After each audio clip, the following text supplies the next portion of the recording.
নমস্কাৰ সকলোকে মই নাৰিকা গৈ আপোনালোক সকলোকে পুনৰবাৰ স্বাগতম জনাইছোঁ মোৰ অন্য এটা ব্লগলৈ। আৰু এতিয়া ৰাতিপুৱা 6:30 বাজিছে আৰু এয়া মিষ্টাৰে খাই আছে, যাব ওলাইছে ডিউটিলৈ আৰু খাই বৈ এয়া ওলাই আহিছে, এতিয়া ধেমাজি যাব।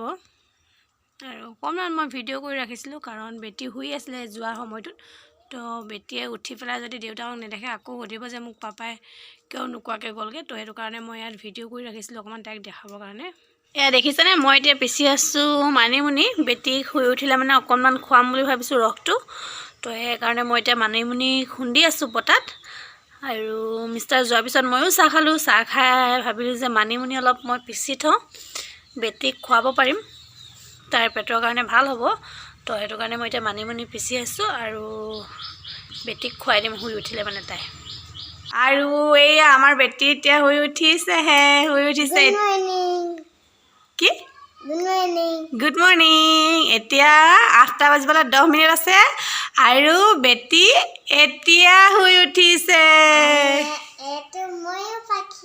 ময়ূৰ পাখি। কালি আমি গ্ৰন্থমেলালৈ গৈছিলোঁ, ময়ূৰ পাখি কিনি আনিলোঁ।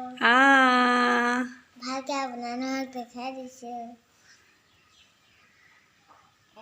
সেইটো বাবা দেখাইছিলোঁ যে মই পটাত মানিমুনি ৰস পিহি থৈছিলোঁ। তো এয়া মই ৰসখিনি উলিয়াই ল'লোঁ আৰু এতিয়া বেটি যিহেতু শুই উঠিলে তাইক মই এতিয়া খুৱাই দিম। তো এয়া এতিয়া বেটিয়ে নিজে খাই আছে লাহে লাহে। তাই বৰ বেছি খাবলৈ মন নকৰে, তথাপিও খোৱাটো যিহেতু ভাল, তো সেইটো কাৰণে তাইক জোৰ কৰি হ'লেও ফুচলাই অলপমান খুৱাইছোঁ। তাই খাইছে।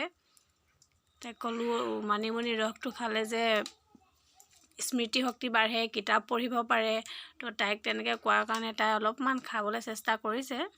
তাই ফুচলাই হ'লেও খুৱাইছোঁ আৰু একদম খাবলৈ ইচ্ছা কৰা নাই, তথাপিও খুৱাইছোঁ। মই এতিয়া অলপমান খুৱাবলৈ চেষ্টা কৰিছোঁ। আৰু সৰু ল'ৰা ছোৱালীৰ পেটৰ কাৰণেও মানিমুনি ৰসটো খুবেই প্ৰয়োজন। তো যিবোৰ ল'ৰা ছোৱালী বা আমাৰ ডাঙৰ মানুহৰো কেতিয়াবা এনেকুৱা হয় যে আমাৰ খাবলৈ মন নাযায়, ভোক নালাগে, যিমান ভালকৈ ৰান্ধিলেও খাবলৈ মন নাযায়। তো তেতিয়া আমি এনেকৈ মানিমুনি ৰস অলপ যদি পিহি পেলাই ৰসটো খাই দিওঁ, তেনেকৈ আমাৰ বহুত উপকাৰ হয়। তো বেটিকো এনেকৈ খুৱাইছোঁ, তাই একেবাৰে ভাত খাবলৈ মন নকৰে। তো সেইটো কাৰণে অকণমান খোৱা অভ্যাসটো কৰিছোঁ। আৰু যিহেতু স্মৃতিশক্তিৰ কাৰণেও ভাল। আৰু ইয়াৰ অলপমান বাকী থাকিলে তাই খাব ইচ্ছা কৰা নাই, তো এইখিনি ময়ে খাই দিছোঁ। আৰু মই চাহ খালোঁ, তথাপিও মই খাই দিছোঁ বাকী থকাখিনি। এয়া এতিয়া বেটিয়ে ৰুটি খাই আছে আৰু গাখীৰ খাই আছে। তো খাই লওক দেই, কৈ দিয়া কৈ দিয়া। মই এতিয়া কিতাপ পঢ়িলা দেই। পঢ়া এইখিনি পঢ়া এতিয়া। হচৈ দীঘৰি এ ঐ উ অকণি অকণি ছোৱালী। অৰ পৰা কি হয় সেইটো পঢ়া। অৰ পৰা অকণি অকণি ছোৱালী অনবৰত ধেমালি। এতিয়া পঢ়িব বেটিয়ে পঢ়া। আকণ আকণ পাতৰ বগা আঠা, গাত লাগিলে লাগে লেঠা, লাগে লেঠা। হচৈ ইপাৰ ইপাৰৰ নাও লৈ সিপাৰলৈ যাওঁগৈ।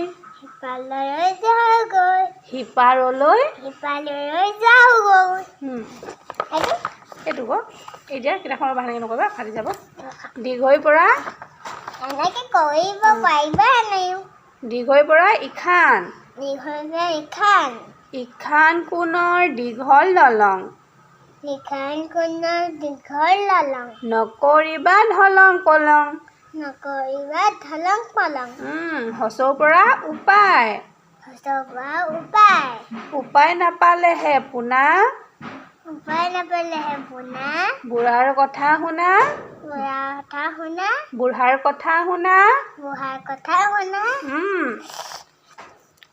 বাবা এইটো বাঢ়িছিলে নহয়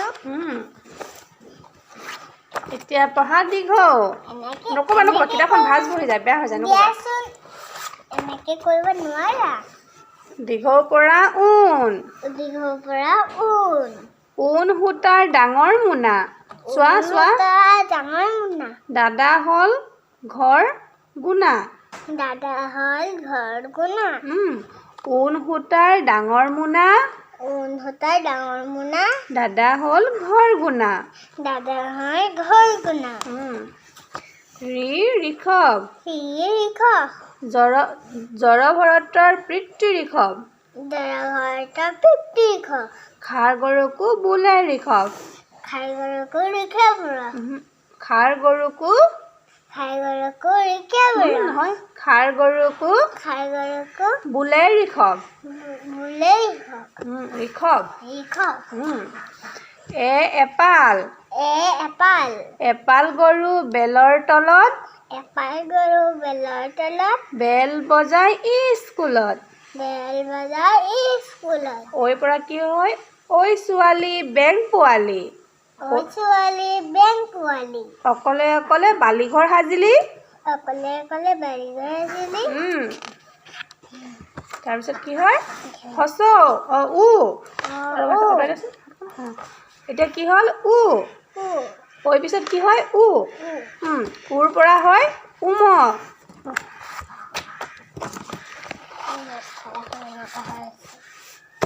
উৰ পৰা হ'ল উলুম উলুম ঘড়ী বাজিছে টিলিকি আম হৰিছে ঔ পৰা কি হ'ল ঔ কুঁৱৰী ঔ কুঁৱৰীৰ মৌ মাত বায়েকতত নাই গাত